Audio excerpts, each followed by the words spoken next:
Peoples of the universe, please attend carefully. The message that follows is vital to the future of you all. Yes, it is. Yes, it is. It's a message from not one from two. I just had a revelation. I just had a personal revelation. It's not a big one.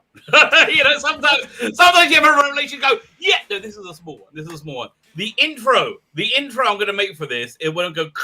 It will be from the Blues Brothers, where it has Kingston going, "Have you seen the light?" Yeah, and then yes, that's the way. I was going to say, did you see the story from Florida where a guy actually did jump a toll bridge? Oh, I did. Yes, I did. That is one of the greatest lines in cinema, by the way. When the two Yahtzees they drove off the bridge, right? They're falling. Shoo! And then out of nowhere, one to them was it Mars Fuhrer? I've always loved you. I just bought that in 4K recently. Oh man, that's wonderful. I honestly, 4K. I now have. Well, firstly, I don't have a 4K TV, but honestly, I feel like I'm good with DVD. Like I like Blu-ray, and I switched over to Blu-ray and everything, right?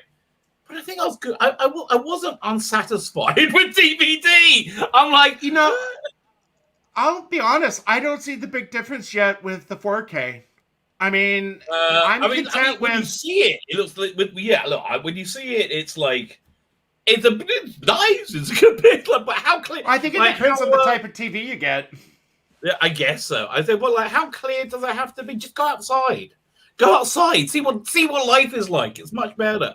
Much better. I'm just making the discovery, by the way. This is I'm very out of date, by the way, right now. The coffee I'm having just came. This is how long it took to get here.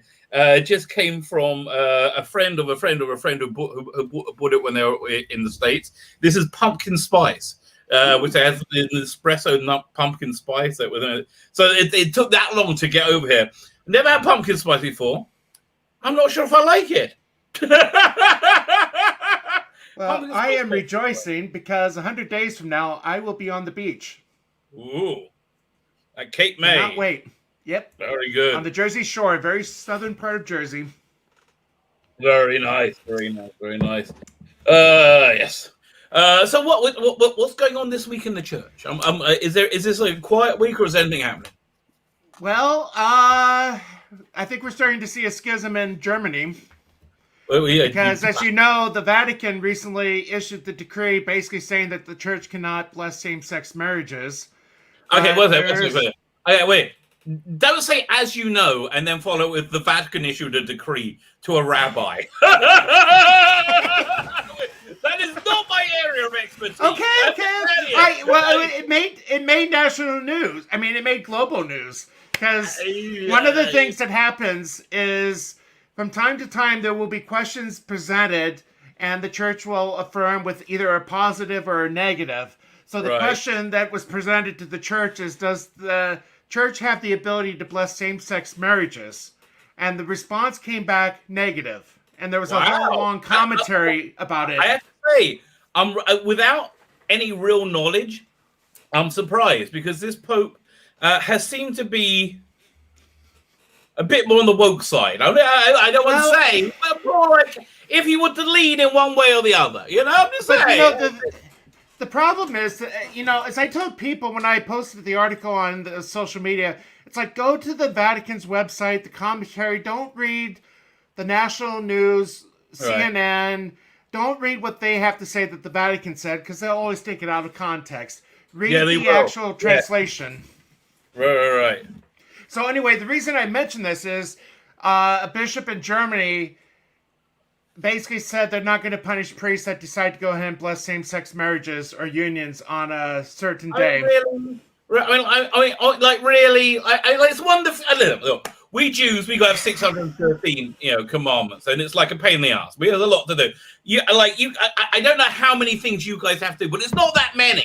Right, you got like the 7 deadly sins, basically. But the thing is, as I tell my kids, it's like, okay, we got the 10 commandments, but when it says don't kill, it's a little bit more than just don't stab somebody to death. Listen, absolutely. No. I'm not saying that's what I meant, but I'm just saying of the written down commandments. There's not that many, and that's, you know, right? Really, it's not us making it up, right? Like, we didn't write it, okay? It's not our book. We just believe it having to come from God. And we're not doing it because it's there. We're just like, oh, okay. And honestly, it's kind of inconvenient because, like, it's an inconvenient schism dealing with the rest of the world. Because I'm not going to bend. You're not going to bend on the, yeah.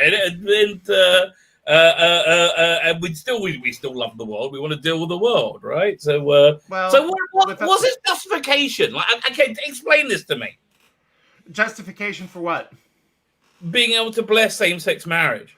Well, basically, the statement from the Vatican reaffirmed the purpose of marriage and the sexual act is basically procreation, openness to creation of life, and the unity of spouses. So, again, you can't separate one from the other. Yeah, you know, and this is why we're against contraception as well. Yeah, 100%. Yeah, that's exactly what it's for. 100%. So basically, the church is affirming that you can't bless something that's separating one of the gifts on purpose. Right. Yeah. Listen, it's not okay. Yeah, the marital act is pleasurable. That's the way the good Lord made it. Right. Yeah. Right. But like, there's a lot of things that are pleasurable. But if you do that, everything's got to be directed to the service of God. Right. Everything. Right. And if the God says you can't serve me that way, there's no way of being able to finagle it. I'm sorry. And if you don't want to accept that way of life, that's fine. I'm not one for going with a crusade. You know, putting guns on his head. There's this thing that people say they would like, biblical law reinstated in Jerusalem, where you get like the death penalty for not keeping Sabbath and things like that. And I was like, no, because that makes everybody's religious observance worthless. If you're doing it at the barrel of a gun, it's worthless, right? And you've ruined it for everybody at that point. Anyway, sorry, I was a bit of a rant. So that's interesting. So what can the Pope do about this then? I don't know. That's interesting because I gotta say, like the last one was Martin Luther, wasn't it? Right? That's what I was gonna say. Why does it always have to come out of Germany? I mean, you had Luther. Okay. Now you have this garbage going on. I'm going to blow your mind. Okay, this is really cool. So there's a thing called the Talmud. So the Talmud is it's basically the oral tradition. You know, you've got the Old Testament, and then you got the explanation. You need a bit more going. So you weren't supposed to write that down, but a lot of people started getting killed, and it was. They weren't sure what was transmitted, so that's when they started writing down in like some kind of but you still have to be taught. It's called the Mishnah, and then they did it in a more elaborate one called the Talmud. The Talmud takes, if you do a page a day, it takes 7.5 years. Right, I'm on my second round for it. Right, it's very dense. It's very dense. So there's this part in it where it says they have these they're called midrashim. They're like fables, right? It says where they prayed to God. They say, "Do not remove the bit from the mouth of Amalek, because if you do, they will go out and destroy the world." Right. So there's commentaries upon that which explain what's talking about. So the major commentary is Rashi. Rashi is one of the greatest Bible sages. He did a commentary on the Bible, which is invaluable. It's the go-to one, right? It's basically in the Jewish world, everyone has a Rashi printed in it. That's like the starting point commentary, right? So you got so Rashi, because he gives it from a he explains this by tradition. He says this is talking about the nation state of Germania, right? This is famous on the nation state of Germania. It's made up of around 50 states, and each day, a king from one of them goes out and battles another one. For supremacy, and that way they never unify. If they the bit that is the bit in the mouth, right? This is the nation of the Amalek. Amalek is from Germany, right? From Germania, right? They're 50 states, right? And if they were to ever unify, right? They will go out and try and destroy the world. So Germany is one of the last countries in the world to why? Because they made about 48 city-states, and they couldn't unify. When they did unify, right? First thing that happened, World War One, right? I mean, Norm Macdonald has a bit thing where he goes like, yeah, you got the bad guys in the First World Wars, Germany, right? That's like the whole world on one side and Germany, right? That's crazy, and they did it again. But so they unified. That's they went out and tried to destroy the world, almost like supernaturally, like you with a sixth sense. At the end of World War One, they sliced off Austria. Right? What's the first thing that Chancellor, he wanted the Austria, and then he went out and unified and destroyed the world. Right? So on a different, somewhat related side, have you seen Mel Brooks's The Producers? Oh yes, again, love it. You're not allowed to leave a Jewish house without being able to quote it. I actually got to see the play on Broadway. Oh, with who in it? It wasn't the original cast. It was probably like 2-3 years after it started. Right. I was in seminary in Philadelphia at the time, so we had a free weekend. I went with 2 friends up to the city, and we got standing room tickets only. Wow. For students. I think we paid maybe $30 to sit in the back. Right. To stand in the back. And the thing that blew my mind was during intermission, people actually left. So we took their seats. Why? I don't know. That's crazy. Listen, what they must have been going must have been awesome. I'll tell you, that weekend we also got to see Fiddler on the Roof. Oh, well, I love Fiddler. I've seen it so many times. But the problem was, and you would know this one, the guy that played Doc Ock in Spider-Man, he was supposed to play Tevier, but he was sick that night. Oh, he's one of the greatest. Okay, I seen Topo live play Tevier. Oh, would love to see that. More than once. Yeah, I mean, he's cracking on it. It was great in James Bond as well. Well, yeah. No. The Spy That Loved Me, was it? What? Was it The Spy That Loved Me that he was in? No, it was a later Roger Moore one. It was it was a very good one. He played a Greek. For Your Eyes Only. That's right. Okay. For Your Eyes Only. Sheena Easton did the soundtrack. I'll get to that. I'll get to the chat in a second. No, so I actually think For Your Eyes Only is probably one of the best. It's one of the hardest edge Roger Moore ones. I think that's when he was his meanest, like it was his least suave. But I do like that movie. What was I going to say? Fine, let me get to the chat. Say hello to everybody. Derek Manners, how are you, sir? Greetings. Cuba, hello, Hooans, and other critters. Anything hello to Derek Manners as well. He's a very, very, very polite polar bear. I like that about Snoozles Cuba. He's a very polite polar bear. Only my statement could this happen. Something in the water here. Don't care. I don't know what's going on. Who else have we got here? It's scrolling. It's going to jump. Titus Time is here. Titus Time says, hello, Father Miller. Hello, hi, Rabbi. Hello, Titus Time. Titus Time is a good time. And we have Merck's Eddie. And, my puppy is we're crate trading her. And she's normally okay. But like when all the kids are home, she like goes crazy, so she's upstairs crying. So I'm like, and like it's the worst sound in the world, a puppy crying. It really is. I'm such a softie. Oh yeah. Martin Luther was from the German part of the world. Exactly. Yeah. I like it's always a brilliant. Don't mention the war. Always the Germans. You ever seen 40 Towers? I have the box set. So I mentioned it once, but I think I got away with it. There should be, and this has made me crazy. There should be a permanent Fiddler on the Roof theater experience in Israel. That's something you expect as a Gentile.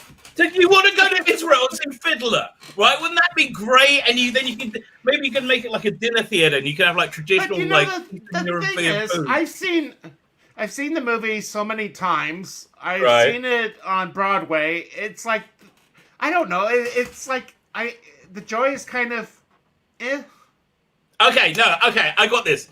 You see a production of Fiddler, right? Maybe they cut it down a bit. Production of Fiddler, and in the intermission, the characters mingle with you in character. Ooh. Yeah, I like that. I like that. You're right. See, well, that's kind of like the. So there was the Star Trek meme of going to a Renaissance fair in a Star Trek uniform, and one of the Renaissance players goes up to them and yells at them that they're violating the Prime Directive for showing up in future wear. Yeah, that's how universal it is. That's how universal it is. So yeah, so far you go. But is there any like you showed me the calendar last week, and this is I think this is like your quiet time, right? Until it's still the Easter season. Well, it's post Easter though. You finished it. No. I mean, the octave of Easter is over, where we treat each of the 8 days like an individual Easter. But this is still the Easter season, as we remember the 40 days that Jesus, after he rose from the dead. So what does that mean? Practically speaking, what do you, like, I'm always when I was becoming religious, I was always like, so what does this mean? I have to do now, right? You know, well, I mean, it's just basically normal time, but it's just we're getting ready to celebrate in, I would say, 5 weeks, the Ascension, where Jesus rose body and soul into heaven. Okay. Well, and you, again, is that a feast? Or yeah. Yeah, actually, in the church, that's one of what's called the Holy Days of Obligation, where we are required under pain of serious sin to attend church. Oh, Problem Being is here. Problem Being has a new song. It's really cool. I love your new song, Problem Being. Can you put? Is it for sale yet? Can you put the link in the chat? Is it with Has? I'm assuming you're moderated. Please, you're like a responsible adult. Right, really? If you're not moderated, we're in trouble. So let me know. You put the link in. But it's yeah, I really liked it. It's fun. I haven't heard it yet. The Problem Being album. I want more. You should put stuff out a week. If there was not like a thing, I would get a subscription at this point. Right? They're fun. Well, I would like to know if he can answer how many times did they buy the song Ocean Wave with Az?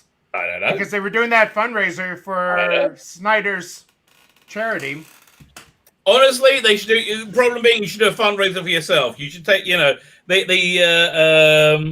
know, what's the name? Noel posted it. I clicked the link. I enjoyed it. That's old. Oh, okay. He posted it. I was like, oh man, he's done another song. Yeah, I was like, I was fucking scissor. Yeah, I can't. I can't say that first word. Well, I read it phonetically. I was like, yes, I know. If you wrote it out the right way, I would have had the forethought to go like, oh no! But I was. Oh no! Did I freeze? Am I frozen? If anybody's hearing me, am I frozen? I guess I'm frozen.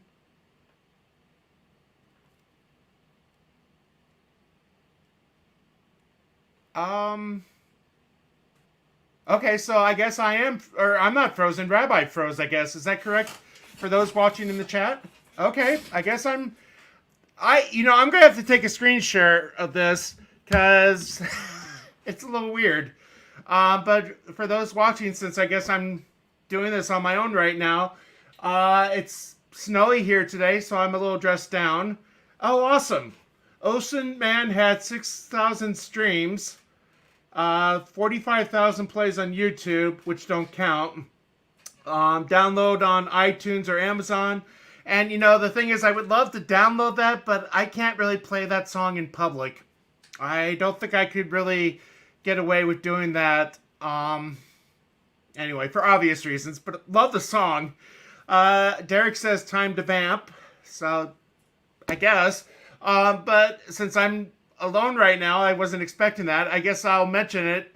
One of the comics that came out this week that I just read was a reprint of The Next Generation, The Gift, which is written by John DeLance, or I think it's John DeLance, the guy that plays Q. I really enjoyed it. I guess this came out in the 90s originally, so it's a reprint. So, I mean, I could probably take it out and to show what it looks like. But it's a really interesting what-if story. So just to show you, this is like the 90s art that they had. And Picard is actually given a chance to go back in time. And I guess what happened was Picard's brother died when he was a kid. And Picard is given a chance to fix that mistake. And it shows the consequences of what would have happened if Picard's brother had lived. So I gotta say, I really enjoyed it. Yes, TARDIS time. It is great artwork. The only thing I didn't like is it has Wesley Crusher. And if you follow me, you will know that I am banned from Will Wheaton's Facebook page because he got very political during the last election. And I gotta say, I basically told him, shut up, Wesley. So because of that, I got banned. But I haven't lost sleep. TARDIS time, I just saw your question. Okay. I was just showing you. I was just going to ask. That was so weird. The power just went totally out. Well, I took a screenshot when you froze because it was dark in the background. It was so weird. Yeah, I didn't know how the internet was still going. I was like, how did that happen? Okay, I was so cool. Well, I think from what I've had, it happened to me before where I've been doing a live stream and I got kicked off, but once the stream is started, it continues until end stream is clicked. All right. There you go. Let me just share the image that I got. Where is it? Okay, so I took a screenshot. If the power didn't come back to after Shabbat, it would have kept going, like for 25 hours. So, yeah, you can see the darkness. Yes, exactly. Hello, darkness, my old friend. But I was just going to answer TARDIS time was asking when I was doing the little solo thing. My favorite old time doc is Tom Baker. My new favorite doc is not Matt Smith, David Tennant.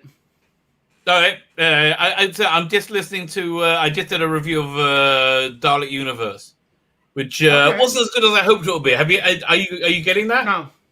I have a few Big Finish books, but I haven't really listened to many of them.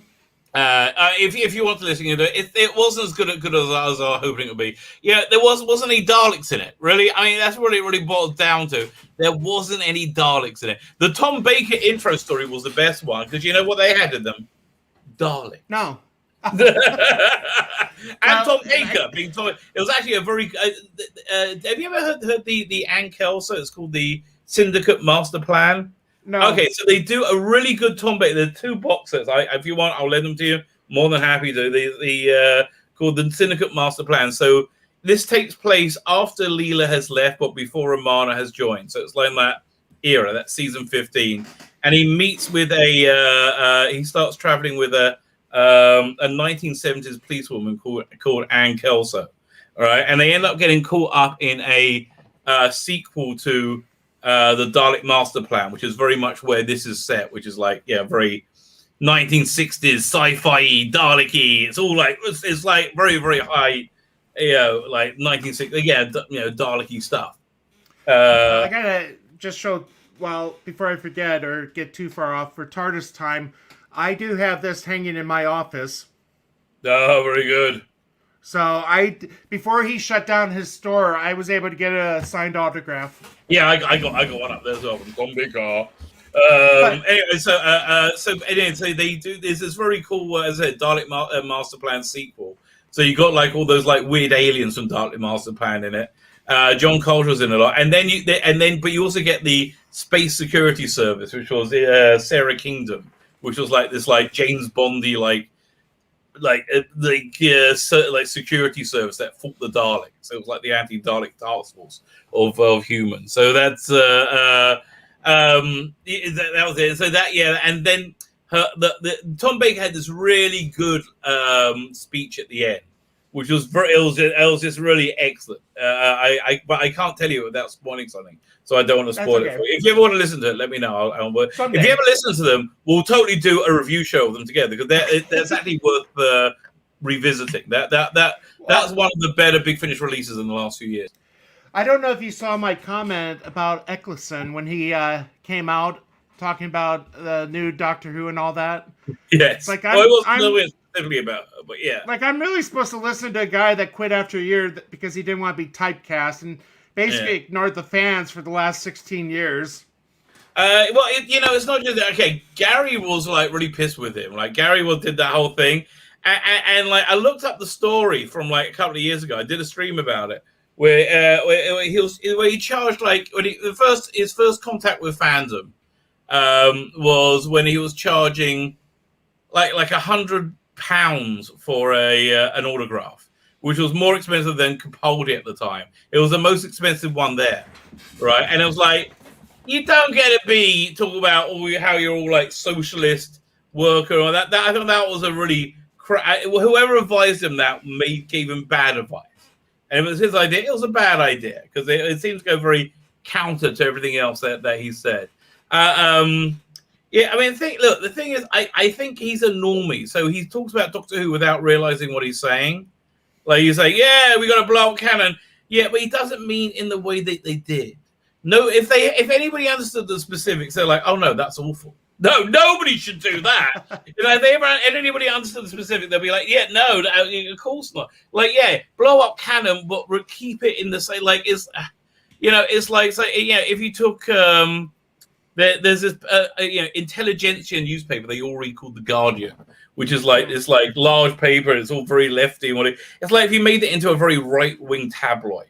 And said, that still says The Guardian on it. Shut up. Same thing. Leave me alone. Yeah. And watch them all have like, nervous breakdowns. As The Guardian suddenly starts to make a lot more money than it ever did before because if it went right wing, because that's what we want. I'll tell you, I'm not doing it yet, but David Tennant has signings online from time to time. I think his autograph's going for maybe $120. Well, that makes sense. I mean, again, it's like, look, I like Eccleston's that season. I would have liked to see him more. I think it's sad he didn't do more. I'm looking forward to the stuff he's doing. I hope it's good. I do hope it's good. Oh, I do too. Yeah, I'm looking forward to hearing more of his Doctor. Right, as a Doctor Who fan, I'm looking forward to hearing more of it. But it's got to build up. I mean, like he doesn't really have like all the sales is done because you like. All the sales is done because of love, like very like 99%. Most people, get what because they love it somehow. If they love the person or they love the thing or whatever, but you got to build it up. You got to build it up. You got to be that's basically the bottom line. Well, and I think the way he departed from the show wasn't good. Well, I think he had a nervous breakdown. Is what from what I could tell. I think something happened with the first director. I have no idea what, but he was like. Well, wasn't he diagnosed as bipolar? It could be. Did you ever see The Leftovers, by the way? I saw a little bit. I read the book. Oh man, that was good. He was great in that. I mean, okay, as a person of faith, up until the last episode where they really pooped the bed, right? That last episode was awful. But up until then, they were doing something so daring and interesting, right? Because it was I've never seen a challenging drama taking faith, like believing in God as if it was real, right? And it with understanding it. So his whole issue was if you hadn't nobody's seen it, right? The idea is one day 3% of the world vanishes, right? And nobody knows what went on, and the world just freaks out. And so he plays this priest in it. And so he is like just eaten up because he thinks if this was a rapture and I haven't been raptured, this is just wrong. And he goes through this existential crisis that rips himself apart. But that his journey until he basically meets God at the end of the third season, right? In a kind of way.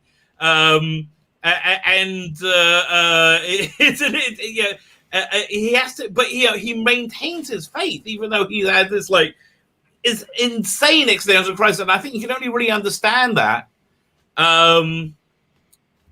as a personal faith, right? Like if you're like a deeply religious person, you're like, I can understand what that character's going through. I have no idea how these Hollywood, fanooks, finally were able to write that. I think it must have been like, Was that on HBO? What's that? Was that on HBO? Yeah, believe it or not. Okay. Believe it or not. Again, this is you always find. You have to hide the goodness, because so the Satan doesn't get it, Well, I'm just opening up on Roku right now to see. I have HBO Max still from Justice League, so I guess I'll take a look to see if it's on there still. Oh, yeah, it will be. It will be. It's great. What? Wasn't it like 10 years ago that it came out? No, it was about. It was less than that. About maybe I think more like 5 years ago. But all 3 seasons are distinctly different, and it's really good until that last episode where they just like. I thought they'll go and do something really interesting, and they didn't. But they basically look. What can you do? You can an atheist can only go so far. Right. That's the bottom line, An atheist can only go so far. Oh, what's the name of Kitty? Bosco. Bosco. Syndicate Chapter. How are you doing, sir? I was just going to say, it sounds like it has one of those endings like Enterprise and the American sitcom. Have you ever heard of it, Newhart? Yeah. More Newhart than anything else. More Newhart because, yeah. I just finished watching and binging the British Empire. Oh, that's funny. With the Chris Barry. I had never heard of it before. He does very good comic-loving, tortured parts, right? You do kind of fall in love with Arnold Rimmer and with Britus. You feel for them. I got my classmate from Philly hooked on it when I sent him the scene where they're doing the baptism in the pool and the electric fire falls into it. Yes. That was very good. Yeah, I do. And the wife is just indifferent to what's going on. Right. Well, I like his earnestness. How do they end that up? Well, it turns out it's like a Newhart ending where the whole thing was a dream. Right. And it's something like that. So this thing, they end it like 10 years later and completely missing the point of it just hurt me. How but up until then. Remarkable. It's amazing. Just how one episode can ruin the whole thing. Yeah. But they didn't know whether. Again, they could only really finish it off with admitting their entire worldview is wrong. So that's the only place it could have really have gone to, right? Like after you watch it, I'll tell you what I think they should have done. I know. I finished it. Okay, fine. So basically, what they should, because in the end they destroy God, right? They humanity. Oh no. Okay, I'm sorry. You mean the Leftovers? Right. No, I haven't finished it. I just checked. It's available. So definitely watch it. It's about this weird relationship with man and God. It goes in a direction. And that's an intimation. It does. I haven't spoiled it. Believe me. That's an intimation of what they might have been talking about. Again, wait till it gets to the one to last episode. Awesome. It's so good. I mean, I'm like, wonderful. And then that last episode, you're like, what? What? And listen, you get to that last episode, and I will tell you what I think they should have done, which would have been remarkable. Is it one of those where after putting all these hours into watching it, I'm going to think, why did I do this? No, because I'll give you the better ending that you should have. They should have done. Okay, I got you back. It's like I remember from the book. I remember from the book they don't really explain what happened. No, they don't. No, again, the 3 seasons are disparate. They're all, you can watch them on their own. But again, it's incredible. You can only really understand the plight of the characters if you're a person of faith who's had a crisis of faith, right? That's what it represents, right? And it could and all the characters are basically going through crises of faith, and you really feel for all of them, right? In all their own different faiths, and it's really interesting.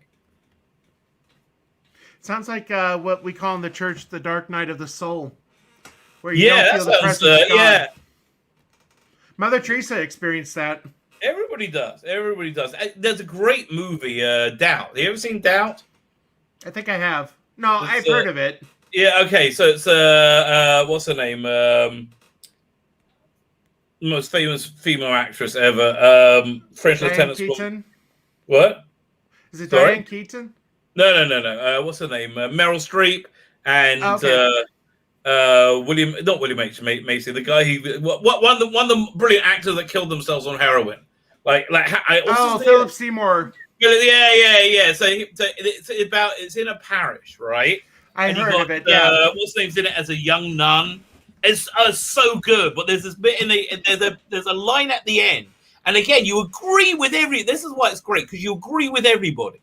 Okay, that's how, and you see that people make mistakes, and this might happen that, but you basically agree with everyone. So there's this bit at the end where Meryl Streep, she's an aging nun, and she says, "I did what I did because this is the right thing," whatever that bit, and then she said, "But I have some doubt sometimes," and you can hear this gravel in her voice is wonderful, yeah, and you do it anyway. It's actually, you know what's amazing? It's I've had this ongoing soap opera in my town. There's I told a bit about this big falling out with our rabbi, breaking of our community. So it looks like the rabbi's about to go. My guess is he's about to not get his contract renewed. There may be some like political statement like, "Oh, we're terribly sorry, COVID, blah, whatever," but I think it's about to go down. That's the way it went.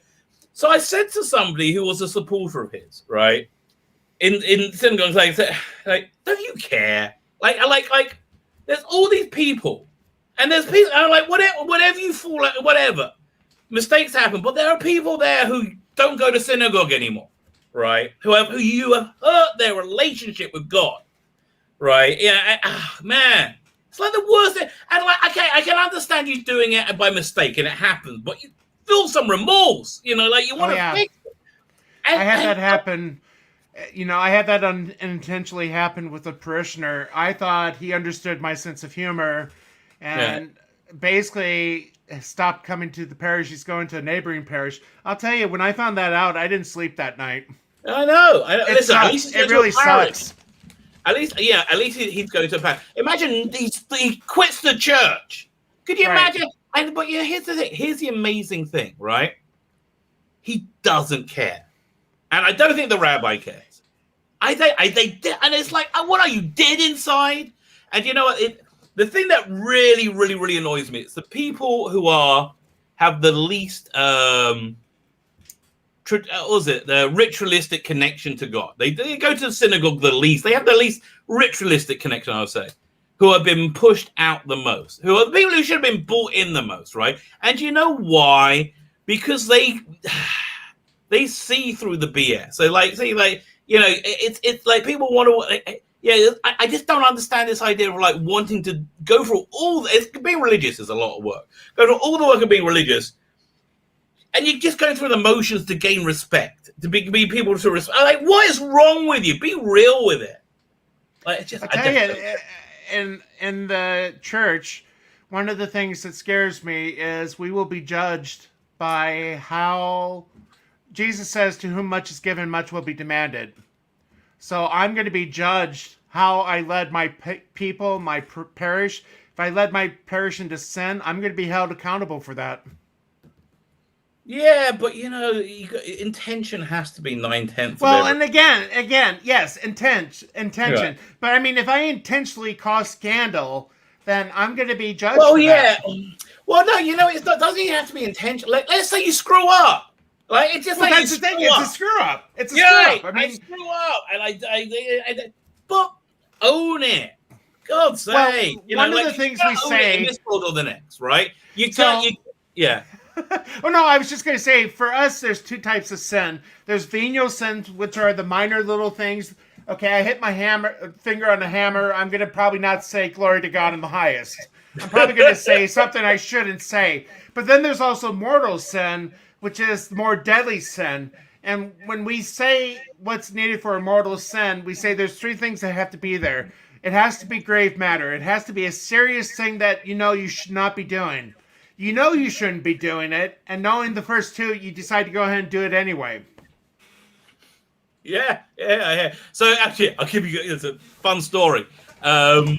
This when I was in yeshiva in rabbinical ceremony, this rabbi told me this time where we have all these money changes, right? That never changes. We still have money changes. We got tons of money changes here in Israel. We're changing dollars to shekels, whatever, right? So everybody goes to the black market money changer. No one goes to the bank, right? What are you, a friar?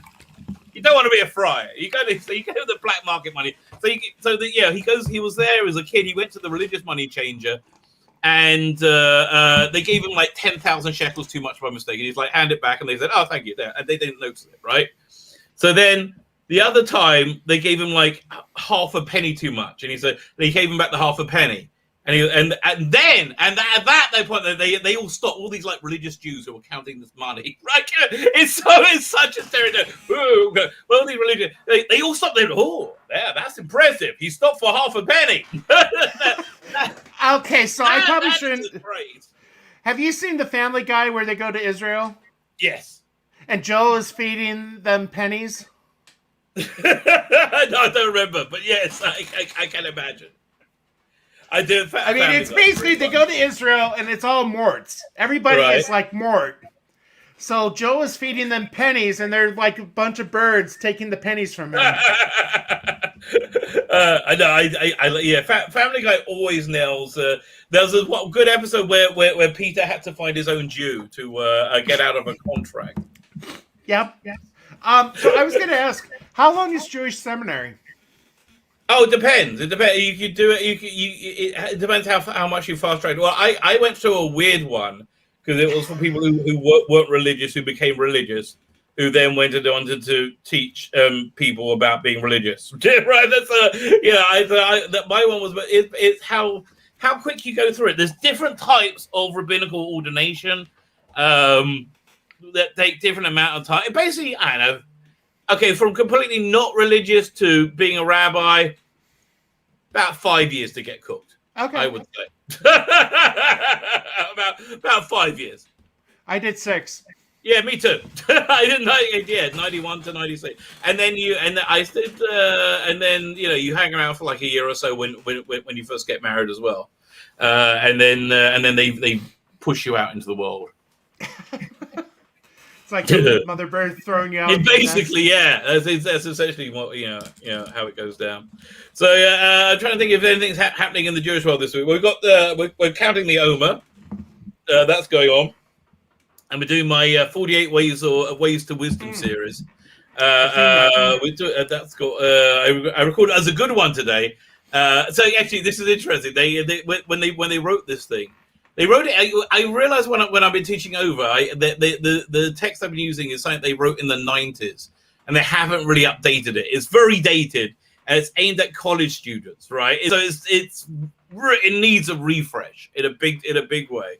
But they had a lot of trouble selling a lot of these ones because it's all about minimizing sleep, minimizing food, minimizing conversation, minimizing sex, like the things that college students do not want to hear, right? They're like, no, I want more of all of those things, right? So they're finding lots of creative ways of saying it.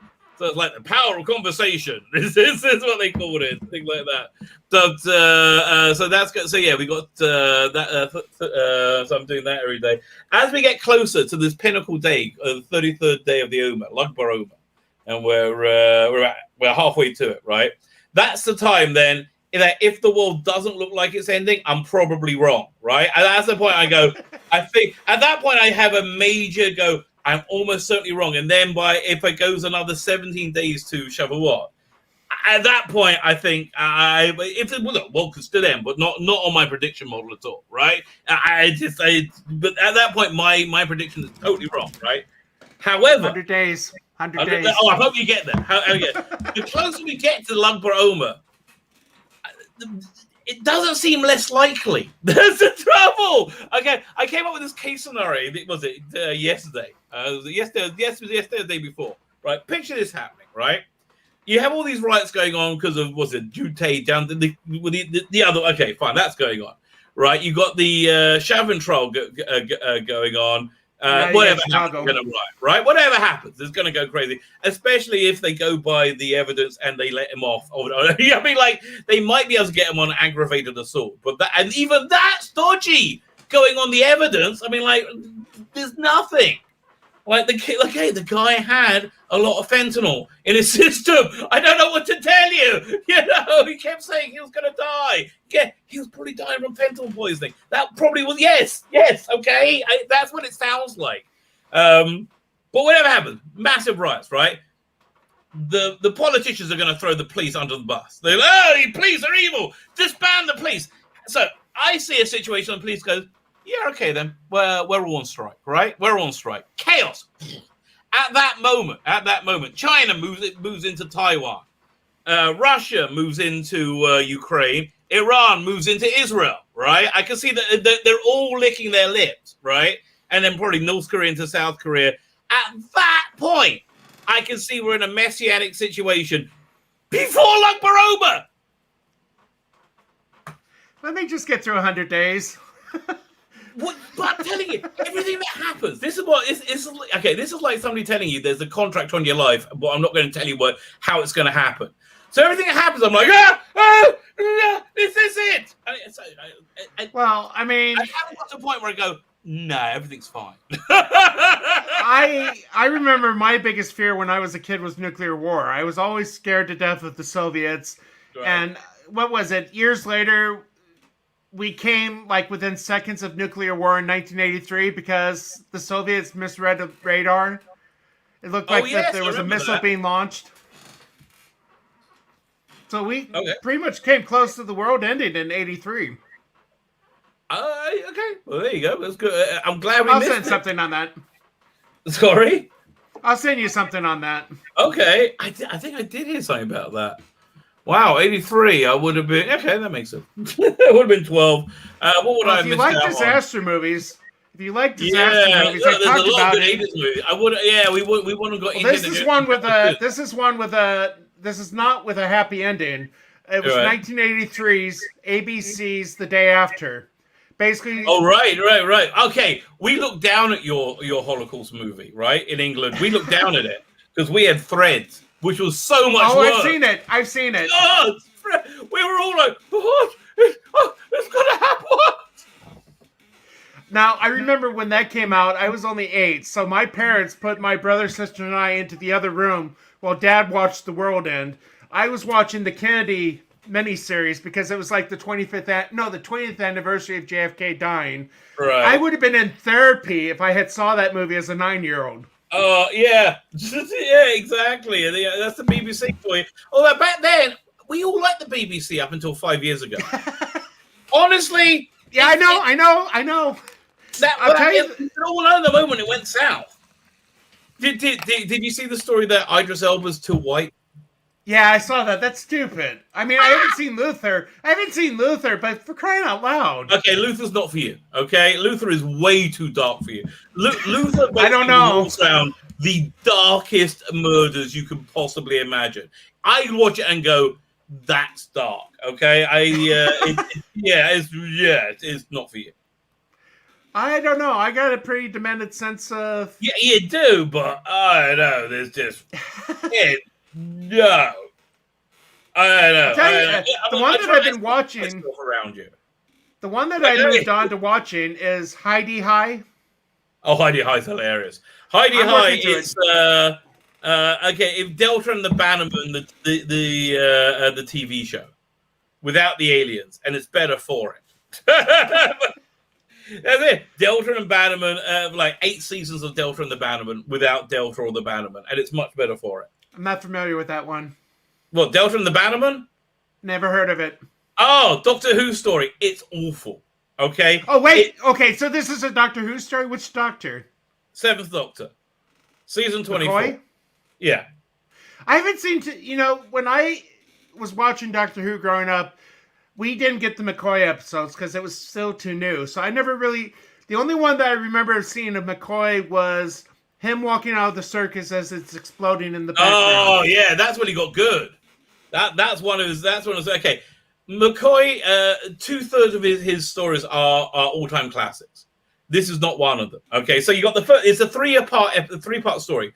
First part, you have some optimism. It's going to be good, right? It's the special effects really let it down, but it's kooky, it's silly, it's weird, it's fun, and with awful special effects, and it ends up like you got like this space bus and it's being chased into a 1950s and like there's all kind of fun, right? And then you have 2 episodes where it's got about 25 minutes worth of material spread out over 50 minutes, and like the worst acting possible with the worst special effects possible. Yeah, with a script that just makes no sense. Like you have this guy who falls in love with this like weird alien girl for no reason, and they have an egg, and it's like it turns into a baby. It's awful. It's just awful. I gotta say, I would say I really hate McCoy's intro, the theme intro, but I think it's compared to what passes for Jody, it's perfection when compared to what the current logo is. Yeah. Yeah, that's true. Yeah. That was. I remember. Was it John? John Freeman, right? The editor of Doctor Who magazine. I was chatting with him. Grab something. I'm listening. I was chatting with him at a Doctor Who convention. I think, or a Comic Mart or something. And he said, "Yeah, the only way to make the McCoy logo work in print is he put like the circle around it. Once you did that, do I have a copy of Doctor Who magazine here with that? I think they went to the classic logo by this time. Yeah, they went to a classic logo. If you put a circle around it, then it worked in print. Otherwise, it didn't. Again, the McCoy, basically McCoy just needs a massive revamp in general. I like those side. However, I would say of his 12 TV stories, you have 7. Seven of them are classics. 7 of them are absolute classics. And they go from. There's different flavors of classic. You know, you got the slightly more traditional, but it's kooky Curse of Fenric. That's really good. And then you got like these really trippy ones, like Greatest Show in the Galaxy. They're all. And then you got much more traditional ones, like Remembrance of the Daleks. Remembrance of the Daleks is awesome. That's perhaps one of the best Dalek stories ever. It's in the top few of Dalek stories. I have to think, but I think it's the best Dalek story since the 60s Dalek stories. I think I'll tell you, the one that still sticks with me, I remember explicitly from watching when I was a kid, was Infernal with Petrie. Yeah, awesome. That was my favorite. That was the one. But I was just going to show you. So I got the Blu-ray of Tenet, the complete Tenet. But it has that awful logo. But when you open it, listen, if you want, I'll give you. No. It has the original artwork. Yeah. It has the original logos when you play the DVD. So I'll send you a file you can print out. Take it to a printer. Do it nice. So I redid the logo. I do that for the classic DVDs as well. Yeah, and I redid the logo. Probably being hated, Heidi High. What's wrong with you? Yeah, you have a heart still. Heidi High goes on with "Are You Being Served?" Okay, Are You Being Served? Love "Are You Being Served?" I bought the box set.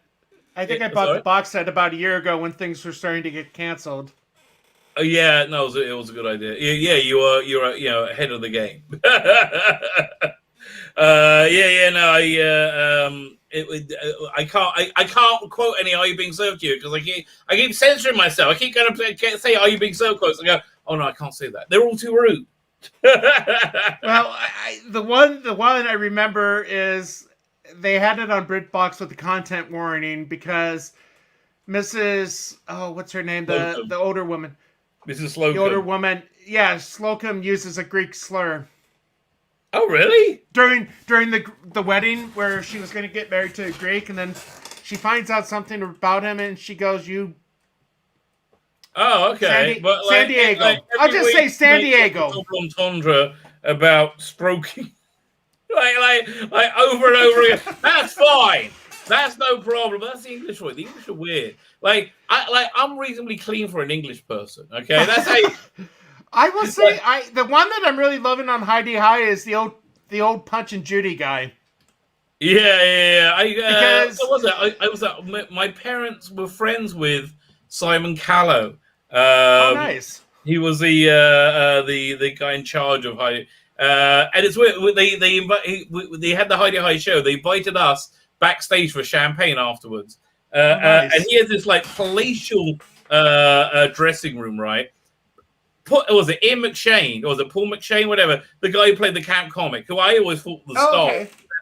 He had this like crappy little room. I'm like, how did that happen? There's such a. It's like, have you ever looked in first class and you're on coach and you see the difference, right? That's the difference. That's kind of like how. So when you get on the airline over here, you have to walk through first class. It's kind of like they're shaming you as you take your seat. Yes. And they let the first people on first and give them champagne so they can snicker at you as you walk through to you. Yes, I understand. Though I enjoy being on first. That's why I enjoy going first class. I've never done it. I can't afford it.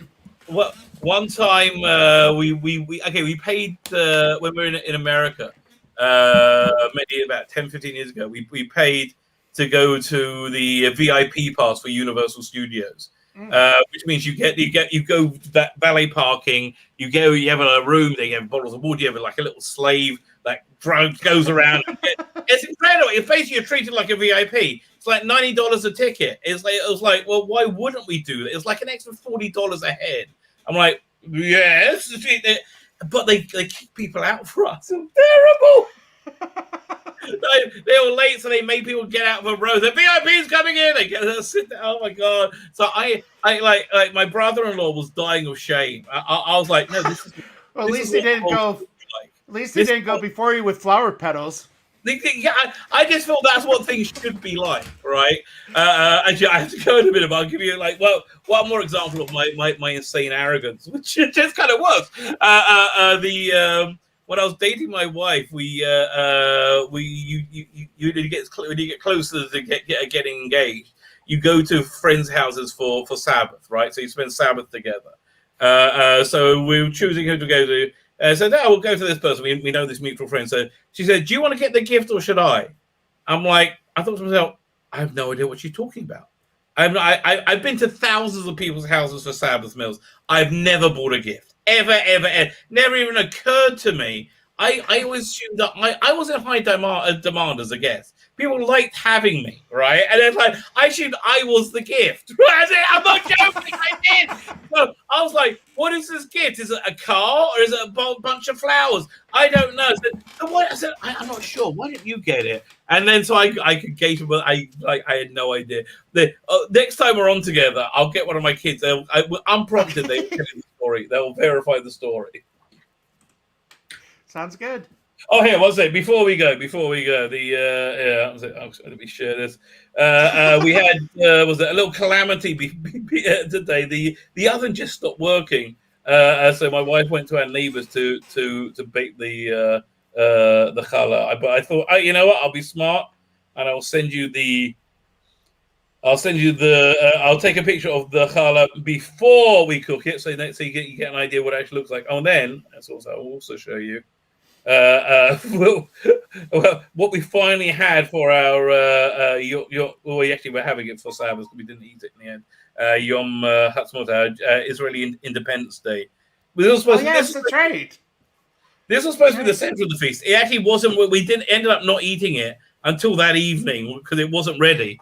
We're having it for Sabbath instead. But I'll show you 1 second. Yeah, share the screen. Yeah, I'm on the wrong thing.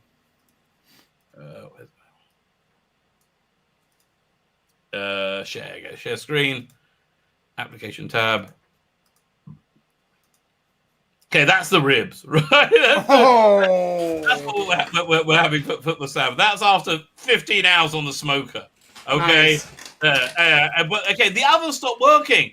So we have to get the repair guy in. So this is the colours before my wife took it to the neighbours to put in their oven, so that she eggs them so they come out all like kind of nice. There you go. So that's what we have to look forward to. Very good, very good. Was it Avi Vitzman? How you doing, mate? Anybody else here? Some as well. I said hello to you. I think I said hello to everybody. Very good, very good. Yeah, we're at the hour. I have to go. Actually, I want to try and get in. If I can watch some of Falcon and Winter Soldier, I just want to get it over. Are you watching it? No. Oh, it's awful. It's so bad. Right, I just when they announced it, I had no desire to see it, even before the first episode. It's so tacitly like Black Lives Matter, like oh god, it's all I can't stand it. I hate it. I just genuinely hate it. Anyway, if I could just get it over like half of it watched, it's easy if I watch it in chunks because it's just horrible. More tolerable that way. Father Miller's channel is in the chat. If you're not subscribed, please head over there and subscribe. I'm going to be dropping another video right now, and I'll drop another one before Sabbath starts. There's a ton going on.